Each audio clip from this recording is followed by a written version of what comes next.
తెలిసితే మోక్షము తెలియకున్న బంధం. పేరు పవన్ గారు ఒక ప్రశ్న అడుగుతున్నారు. మంచి ఎక్సలెంట్ ప్రశ్న అది. మనకొచ్చే ఆలోచనలో ఏది మంచి ఏది చెడు, ఏది కరెక్ట్ ఏది రాంగు. ఇప్పుడు మీరు చెప్పారు మనసును మచ్చిక చేసుకోవాలని. అది కోరింది రైటా రాంగా ఎలా తెలుసుకోవాలంటే అప్పుడు మీరు బుద్ధిని అడగాలి అంతే.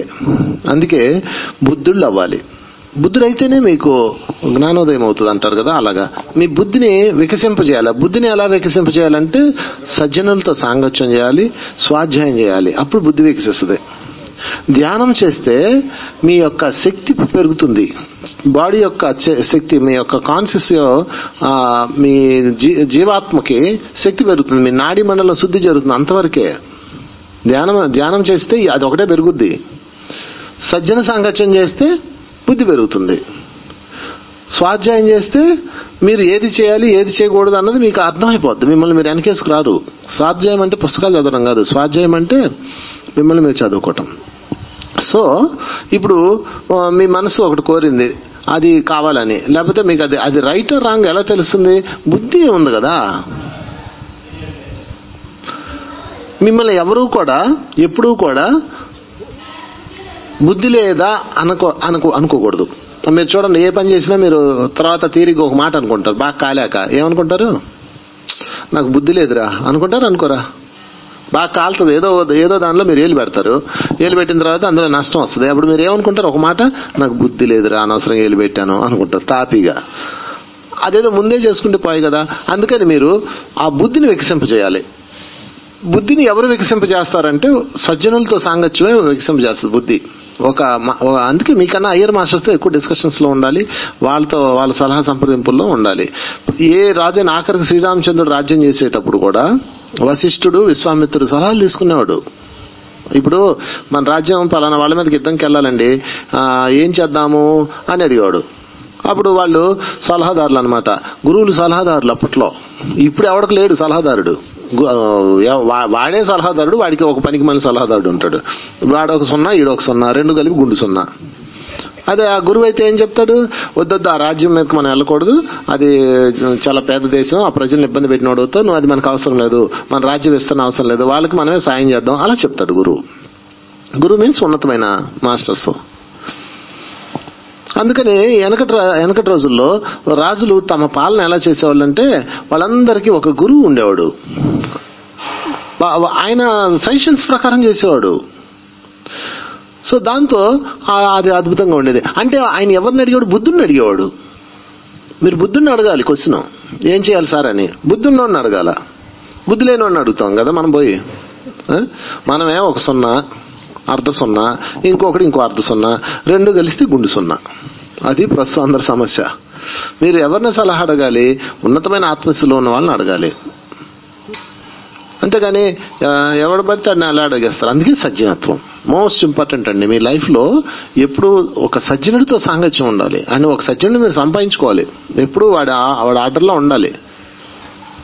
నన్ను ఒక మేడం అడిగింది, సార్ నేను అప్పుల పాలై ఉన్నాను, ఏం చేయాలి అని అడిగింది. మీ ఆస్తి అంతా అని అడిగా. నాకు ఒక ఫ్లాట్ ఉంది సార్ అందే. మరి అది అమ్మేసుకోవచ్చు కదా అన్న. అంటే రేట్ వస్తుందని ఆగాను సార్ అందే.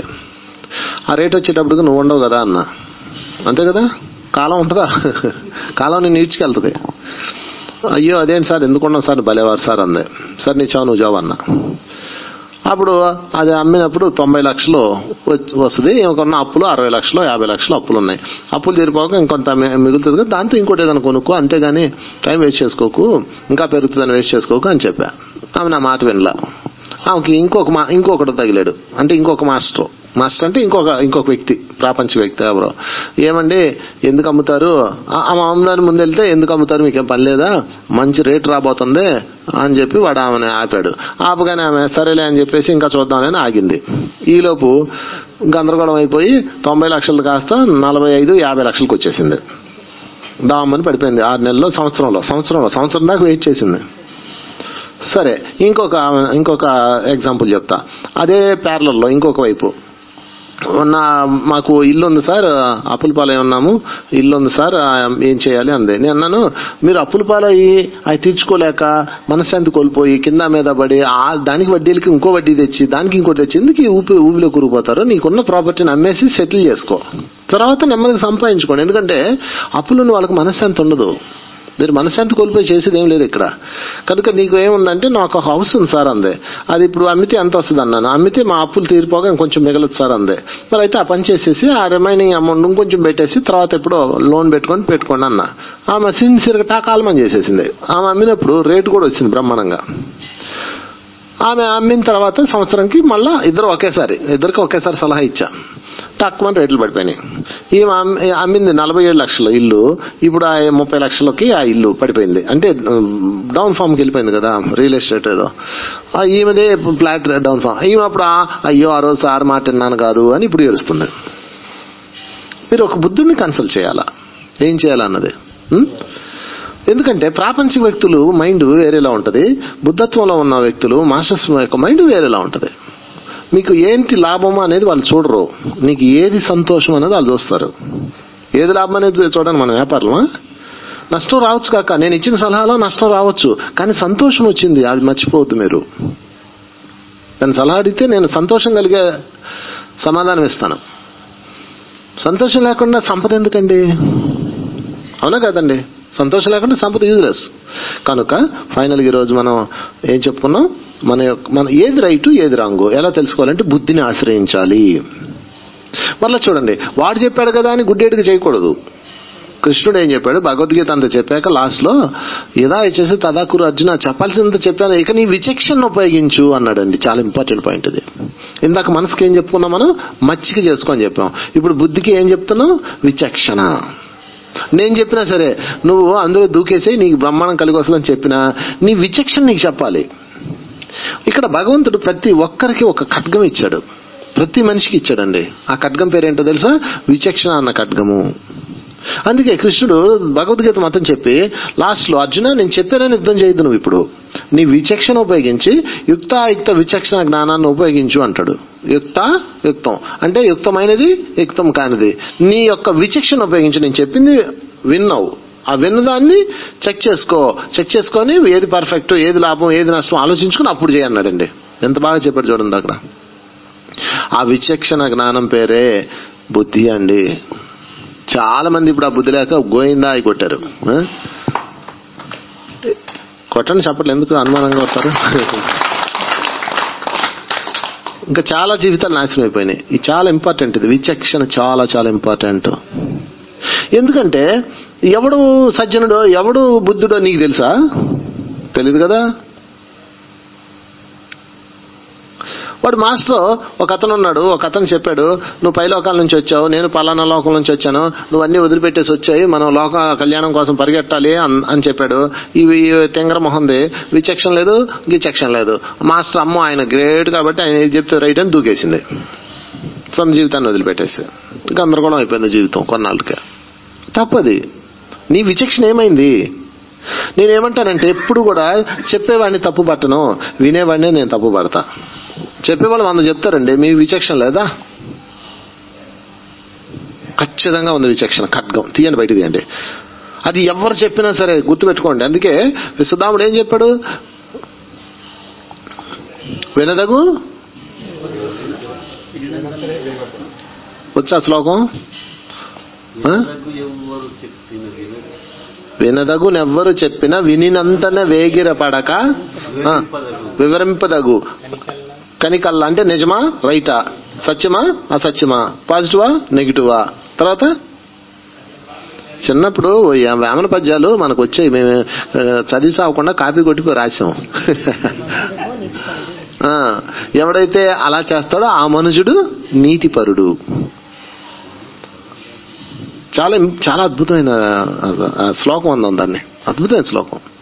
నాకు ఈ శ్లోకం ఎప్పుడు గుర్తురాదు, ఎందుకంటే చిన్నప్పుడు నాకు ఎగ్జామ్లో వస్తే నేను కాపీ కొట్టా. అప్పుడు ఏదో గడిచిపోయింది, ఇప్పుడు కడవట్లేదు. ఇప్పుడు ఎక్కడ కొడతాను కాపీ? మీరు నాకన్నా కాపీ కొట్టిన బ్యాచ్ లాగే ఉన్నారు, మీకు రాట్లా. సో మై డియర్ ఫ్రెండ్స్ చెప్పండి, వినదగు నెవ్వరు ఎంత చెప్పినా. అంటే ఫస్ట్ వినండి అబ్బా, ఏం పోయిందంట వినండి. ఇప్పుడు ఏం చెప్పినా వినండి. నాకు ప్రజలు భలే నచ్చుతారు కొన్ని విషయాల్లో. ఆ రాజకీయ నాయకుడు వస్తాడో దాదాపు 1,00,000 మంది ఉంటారు. ఓ చెప్తాడు, ఆడు అనుకుంటాడు ఓ వీళ్ళందరూ నా ఓట్లు పడిపోతాయి అనుకుంటాడు. వాడు ఎవడు ఓటేయడు. ప్రజలు ఈ సూత్రాన్ని ఈ విషయాల్లో బాగా పాటిస్తారు. ముందు వినాలి. ఏమైంది కాసేపు కాలు చెప్పుకొని వినండి. ఎప్పుడైనా వినడం ఫస్ట్ మొదలు పెట్టాలి. ఏం చెప్పినా సరే వినినంతనే వేగిరి పడకూడదు. వినగానే మీరు వేగిరి పడకూడదు. అప్పుడు తీయాలి మీ విచక్షణ ఖడ్గాన్ని. ఏం చెప్పాడినా దాన్ని ఎలా చేయమన్నాడా, అది ఏంటి అర్థం ఉందా ఏమన్నా, సర్లే ఆయన అభిప్రాయం ఆయన చెప్పాడు అబ్బా కానీ ఆవిడ గోలాడిదని మీరు ఆ ఖడ్గంతో మీరు దాన్ని నరికేయాలి. ఒసామా బిన్ లాడెన్ ఎందుకు అందరిని చంపుతున్నాడు చెప్పండి? వాడికి చెప్పారు వాళ్ళ గురువులు, వాడికి ఒక గురువులు ఉంటారు కదా, చెప్పారు ముస్లిమేతరులందరినీ చంపేయి అని చెప్పారు. ముస్లిం కాని వాళ్ళందరినీ చంపేయి, ఎందుకంటే మనం అల్లా రాజ్యాన్ని స్థాపించాలి, జిహాద్ అని మొదలెట్టారు. వాళ్ళు వేగిరి పడ్డారు. ఏం పడ్డారండి? వేగిరి పడ్డారు. మనం వేగిరి పడకూడదు. మొత్తం వినండి ఫస్ట్, ఏం తొందర లేదు. చాలా మంది అంటారు ఏమంటే మొన్న క్లాస్ జరుగుతుంది, ఒక అతను అక్కడ ఆర్గనైజర్ నాతో అన్నాడు పలానా మాస్టర్ వచ్చాడండి, మాంసాహారం తినొచ్చని చెప్పాడండి, నేను ఆయన రానివ్వలేదండి, గెంటేశానండి, ఆయన క్లాసులు పెట్టట్లేదండి అన్నాడు. నేను అన్నాను మరి పిచ్చోడా పెట్టండి ఆయన క్లాసులు, ఎందుకంటే వీళ్ళందరూ శాఖాహారులు అయ్యారు. నిజంగా అయ్యారో లేదో తెలియాలి కదా, తెలియాలంటే అలాంటి ఒకటి రావాలి వచ్చి చెప్పమను. అంటే ఎవడో వచ్చి వీళ్ళు మాంసం తినండి పర్వాలేదని చెప్తే మీరు తినేస్తారా? ఎవరో వచ్చి మాంసం మానేయండి అని చెప్తే మానేస్తారా? మీ విచక్షణ ఖడ్గం వాడరా? మీరు విచక్షణ ఖడ్గం వాడనన్నాళ్ళు పైలోకాలకి వెళ్ళాక మరలా మీరు బాధపడిపోయి మరలా అదే జన్మ తీసుకొని వస్తారు. ఏదైనా సరే విచక్షణ ఖడ్గాన్ని వాడాలి. దాని పేరే వేగిరపడక, వినినంతనే వేగిరపడక. చాలా అద్భుతమైన పాయింట్ ఇది. కల్లా కపటం, అందులో right wrong, positive negative everything check చేసుకొని యా ఇది కరెక్ట్, ఇది కరెక్ట్, అట ఇట, ఆ పక్క ఈ పక్క అన్నది మీరే డిసైడ్ చేయాలి, ఇంకెవ్వడ చేయకూడదు. ఎందుకంటే అది పాజిటివ్ రిపోర్ట్ వచ్చిందా నెగిటివ్ రిపోర్ట్ వచ్చిందా మనకు అనవసరం, మీరే డిసైడ్ చేశారు కాబట్టి అది ఏదైనా మీకు సంతోషం ఇస్తుంది.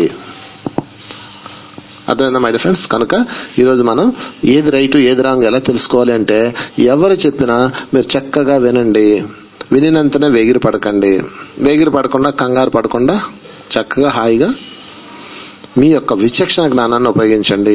గుర్తుపెట్టుకోండి, మీరు ఫైనల్ డెసిషన్ తీసుకోవాలి. అప్పుడు అది నిజంగా ఫెయిల్ అయిపోయినా లేదా సక్సెస్ అయినా మీకు సంతోషం కలుగుతుంది. ఎందుకని మీరే నిర్ణయం తీసుకున్నారు కాబట్టి. కానీ ఇక్కడ అంతా గందరగోళం ఉండి వాడెవడో చెప్పడం వల్ల నేను ఎలా చేశానని వాడి మీద దోస్తారు.